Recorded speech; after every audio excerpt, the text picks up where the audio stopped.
Bonjour, c'est encore votre vieux frère, Dr Daniel. Le but de cette vidéo est de vous parler du nombre promieux. Qu'est-ce qu'un nombre promieux? Pour répondre à cette question, nous allons commencer par définir ce qu'on appelle nombre promieux. Un petit 1 qui va être intitulé définition d'un nombre promieux. Pour définir un nombre promieux, nous allons prendre un entier naturel supérieur ou égal à 2. On dit que P est un nombre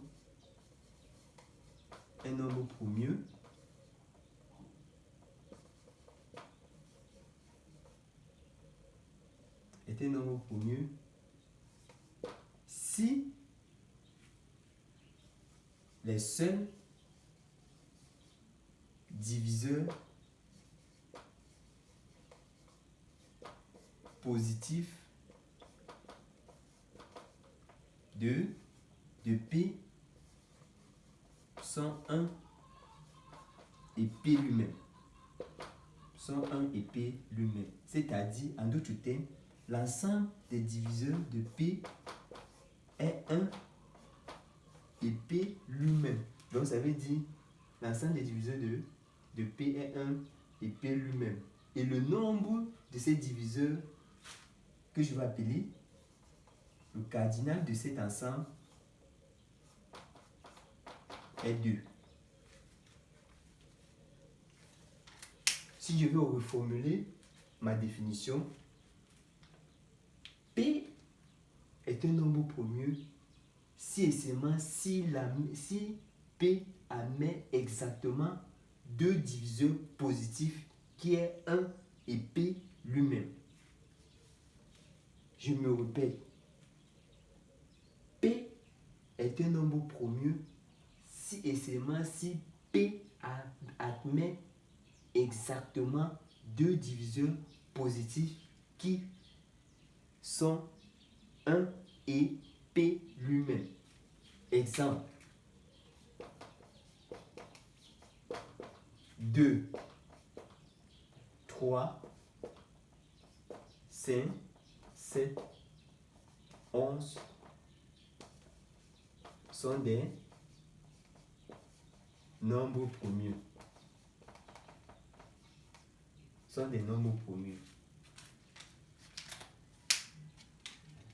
Ils sont des nombres promieux pourquoi? On commence par 2. 2 est un entier naturel supérieur ou égal à 2. Premier critère. 2 est divisible par 1 et 2 lui-même. Deuxième critère. Donc 2 est un nombre promieux. 3 est un nombre strictement supérieur à 2. Premier critère. 3 est divisible par 1 et 3 lui-même. Deuxième critère. Donc 3 est un nombre promieux. Ainsi de suite avec les autres nombres promieux. Maintenant, comment déterminer exactement ces nombres promieux? Nous allons utiliser le cri d'Ératosthène. Le cri d'Ératosthène. Qu'est-ce que Ératosthène dit? Nous allons prendre un nombre allant de 1 à 20. Nous allons prendre les nombres allant de 1 à 20. Nous aurons 1, 2, 3, 4, 5, 6, 7, 8, 9, 10, 11, 12, 13, 14, 15, 16, 17, 18, 19, 20. Comment? Telle est la règle d'Ératosthène. Nous commençons par le chiffre 1. 1 est un entier. Est-ce que 1 est un entier qui est supérieur à 2? Non. 1 n'est pas un entier qui est supérieur à 2. Mais est-ce que 1 admet un diviseur qui est 1 et lui-même, on voit que 1 admet un diviseur qui est 1. Et 1 admet ici un diviseur qui est 1 lui-même.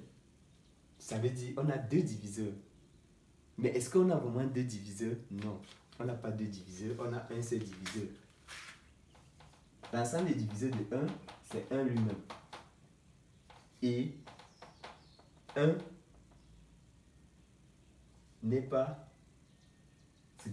supérieur à 2. Donc, 1 n'est pas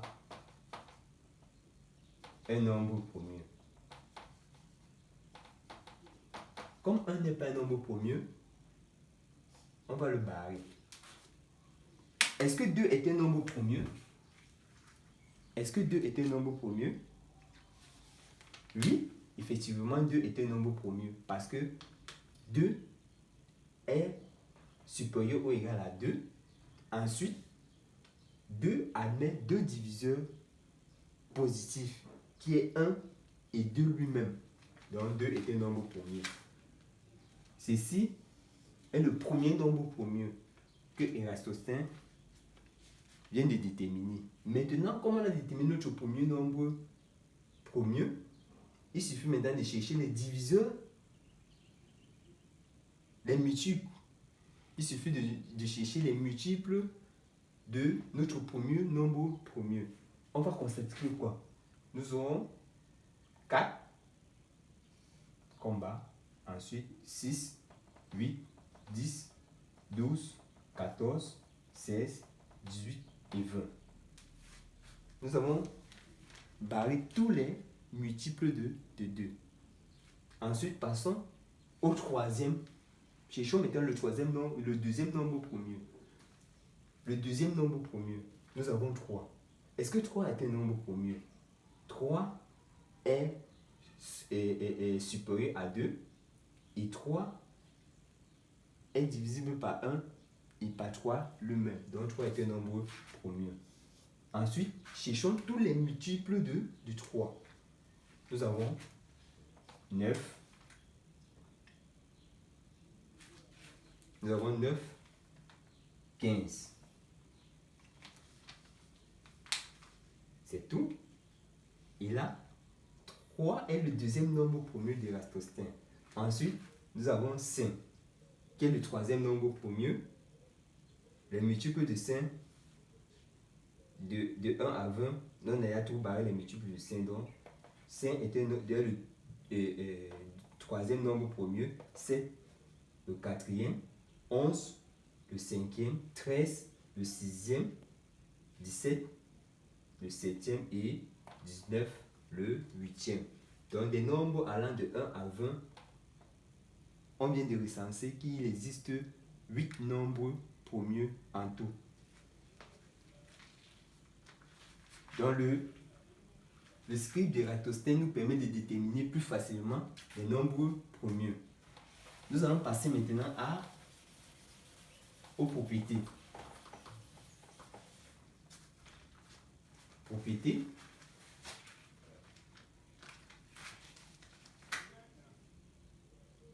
Petit 3. Propriété sur les nombres premiers. La première propriété, P1. On va définir soit n supérieur ou égal à 2, un entier naturel supérieur ou égal à 2. N admet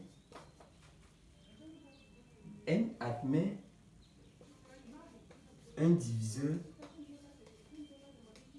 qui est un nombre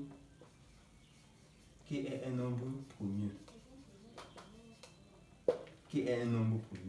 Nous allons essayer de démontrer cette propriété. Démonstration.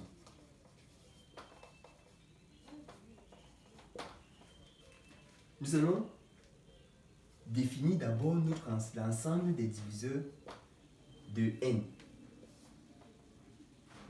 K supérieur ou égal à 2 et K divise n. Ensuite, nous allons vérifier nous allons vérifier que notre ensemble qu'on a défini est un ensemble non vide. Or, N est divisible par lui-même. Donc, ça veut dire N appartient à l'ensemble D. Ce qui implique que D est l'ensemble non vide. Ensuite, nous allons définir un P qui est le mi de D, c'est-à-dire on va chercher le plus petit diviseur de, on va prendre un P qui est le plus petit diviseur de N. Le plus petit diviseur de N. Et maintenant, on va chercher à démontrons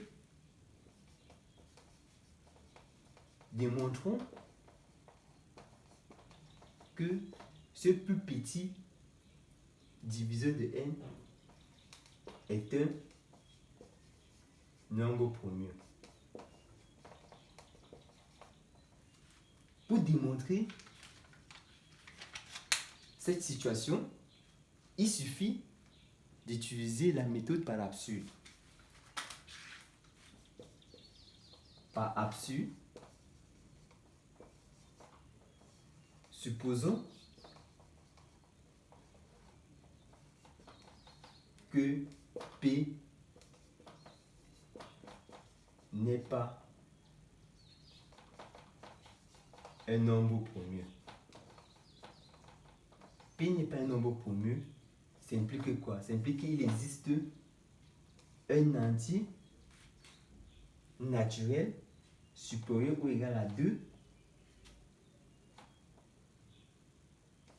qui est diviseur de N et qui est inférieur à P.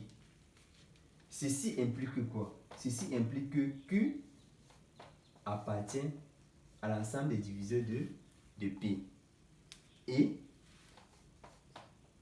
Q est le plus petit nombre qui est inférieur à P. Ceci implique que Q correspond au min de D. Ce qui contredit le fait que ceci contredit le fait que P, on avait défini P le plus petit entier naturel divisible qui divise N. Donc, N admet un diviseur qui est un nombre premier.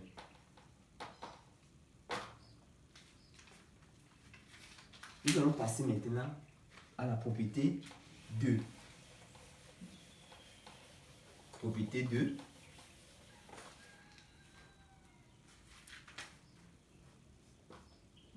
Propriété 2. Soit N, un entier naturel supérieur ou égal à 2. On dit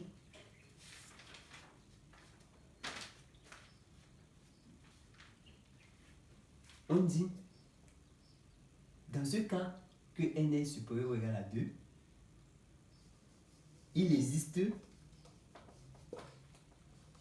une infinité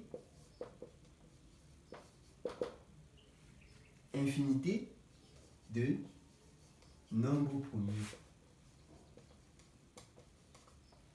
Il existe une infinité de nombres premiers. Comment montrer? Démonstration. Démonstration. Nous allons prendre les différents nombres premiers P1, 2, P2, 3, Pn des nombres premiers. Ensuite, nous allons prendre notre n qui s'écrit comme, qui se décompose sur cette forme.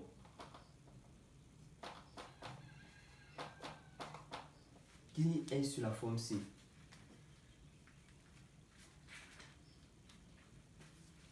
Ensuite, nous allons prendre un nombre qui est premier. Un nombre premier qui est un diviseur de n. Soit P. Bon. Un diviseur, on va prendre un P qui est un diviseur de, un diviseur premier de n. De n. Ceci implique que quoi? Ceci implique que P divise n et P divise l'ensemble, les multiples des multiples des nombres premiers de n.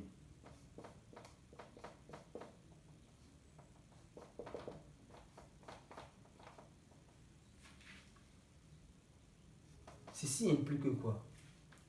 P divise n et P divise les multiples qui sont premiers.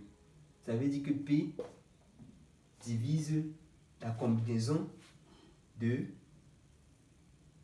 n moins P1 fois P2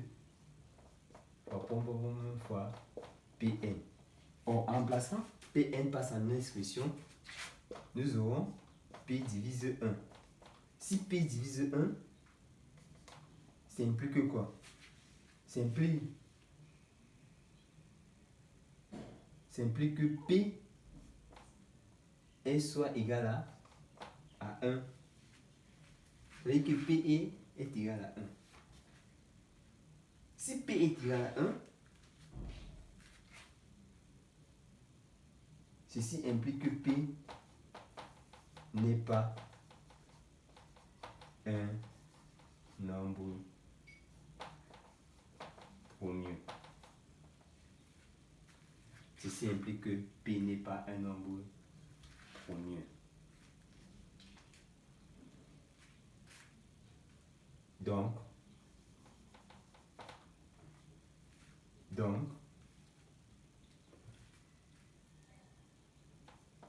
il y a contradiction.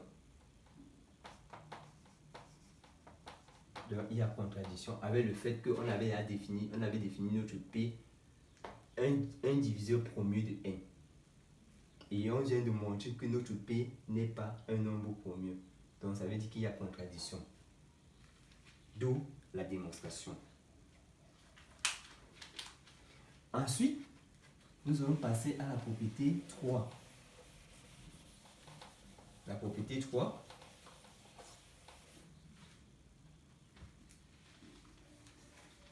qui stipule quoi? Propriété 3. Elle stipule, c'est la propriété de le lemme d'Euclide. Nous allons prendre un nombre Pn qui est un nombre premier, soit P un nombre premier,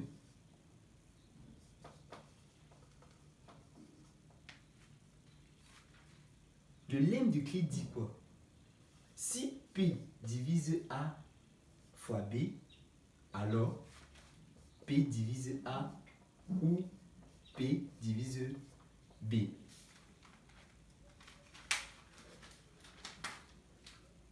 Nous allons démontrer démonstration. Nous allons supposons que P divise A fois B et montrons que P divise A ou P divise B. Par là-dessus,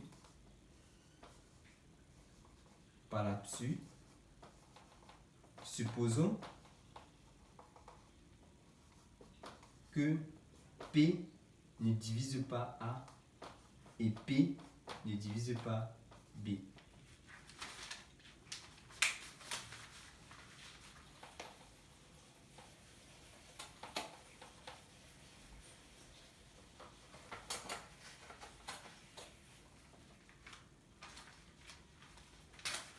P ne divise pas A implique quoi? Implique que P et A sont premiers entre eux. Donc le PGCD de P et A est égal à 1. Ça veut dire que le PGCD de P et A est égal à 1. D'après notre hypothèse, P divise AB. Ça implique que quoi? Ça implique que P divise B, car le PGCD de P et A est égal à 1. Ceci, le fait que P divise B inclut à une contradiction. Parce que dès le départ, nous avons supposé par l'absolu que P ne divise pas A et P ne divise pas B. Nous avons pris le fait que P ne divise pas A et on aboutit à P divise B.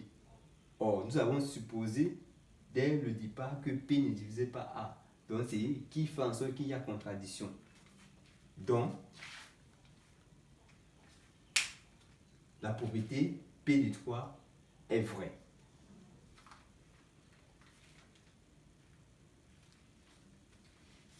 Ensuite,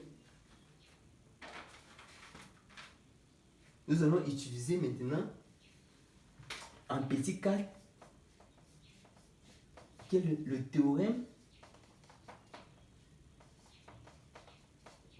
fondamental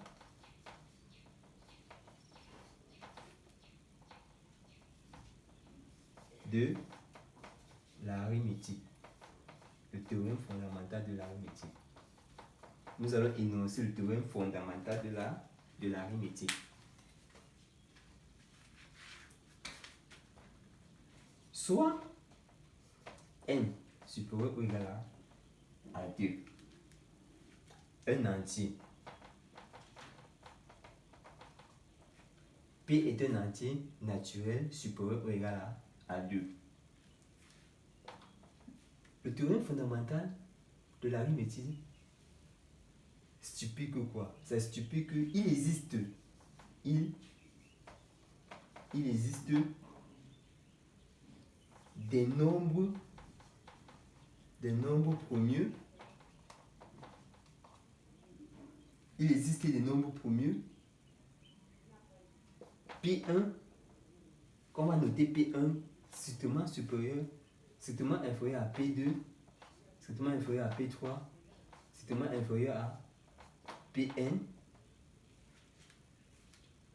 et des exposants. Il va exister ici des exposants entiers alpha 1, alpha 2, alpha n qui est supérieur ou égal. Tous ces exposants sont supérieurs ou égaux à 1. Tel que quoi? Tel que n s'écrit comme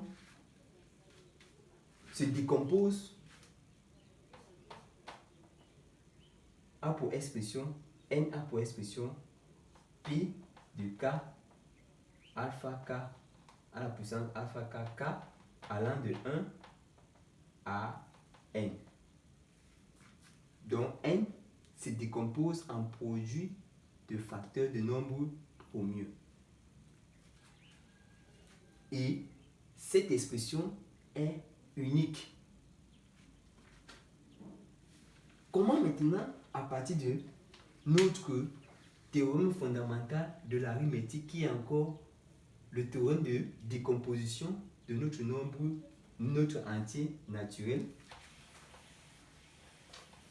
comment déterminer le PGCD de ce nombre et le PPCM de ce nombre?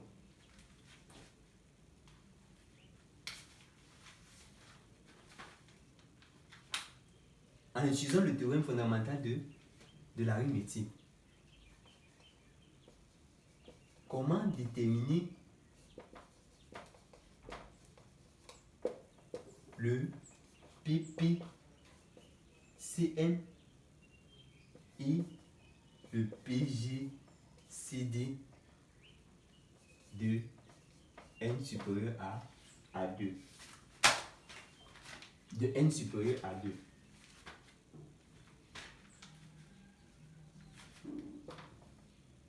Pour déterminer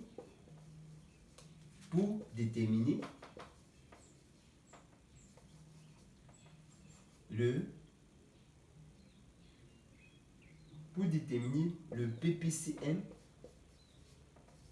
de n supérieur ou égal à 2,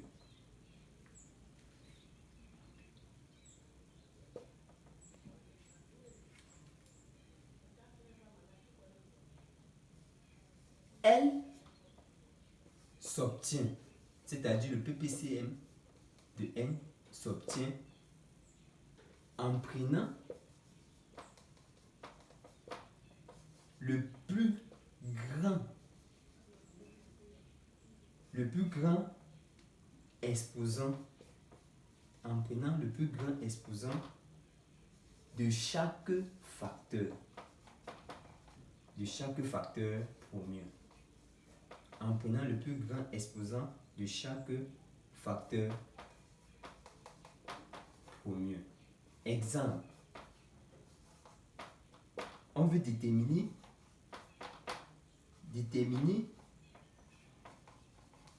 le PPCM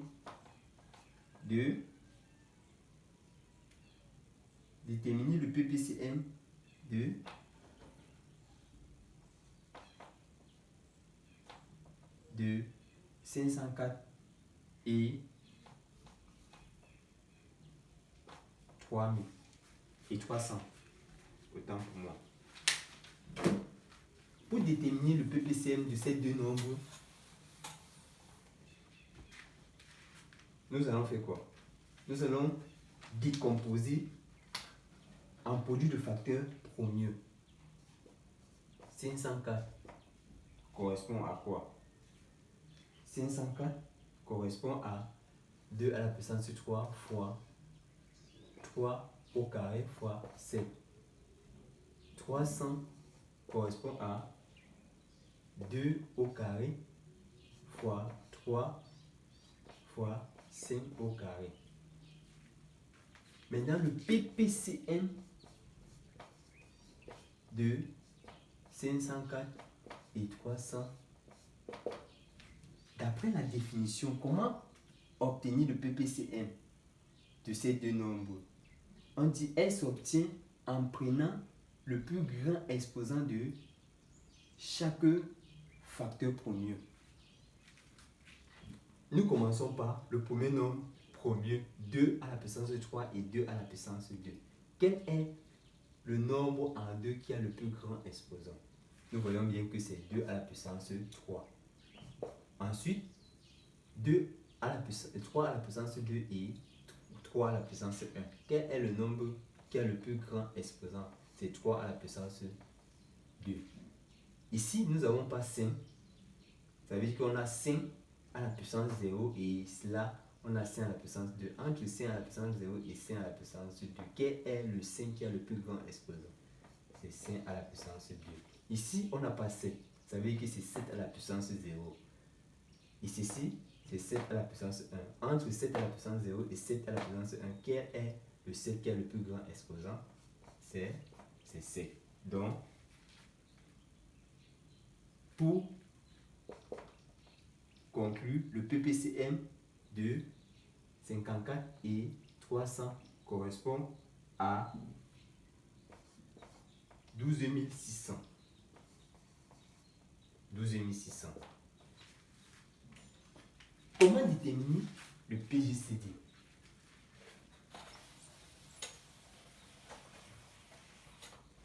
De deux nombres.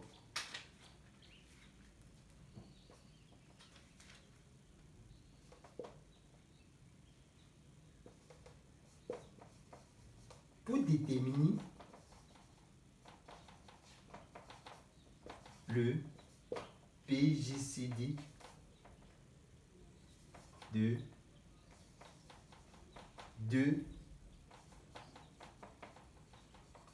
entiers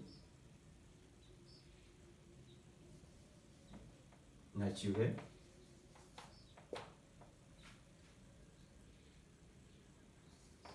on prend le plus petit exposant de chaque facteur premier. On prend le plus petit exposant de chaque facteur premier. Nous utilisons toujours notre même exemple. Le PGCD de 504 et 300.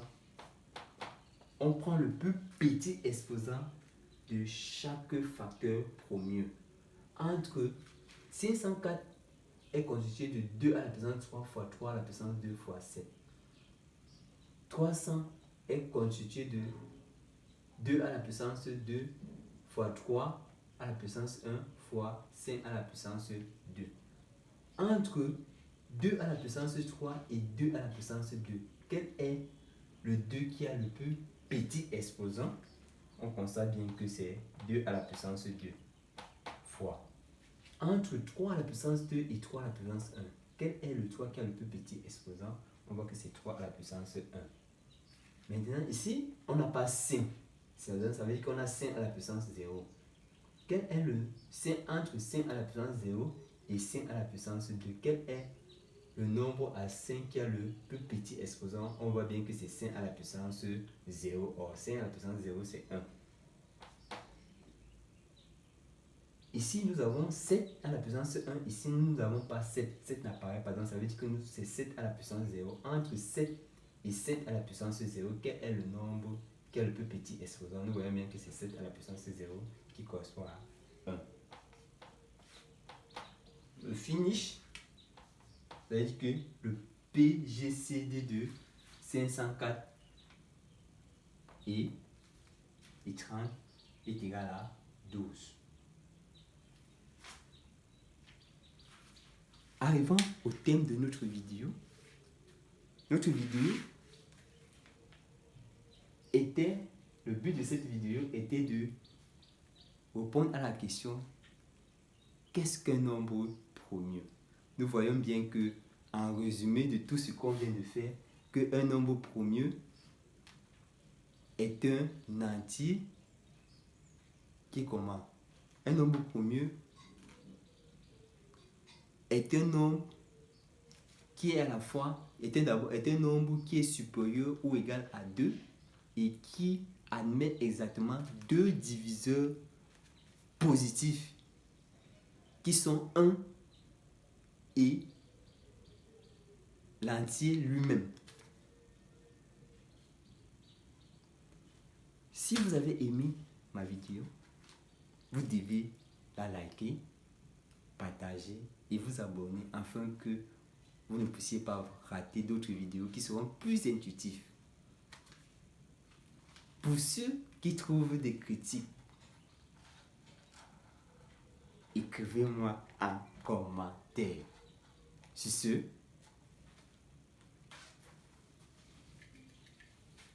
bye bye.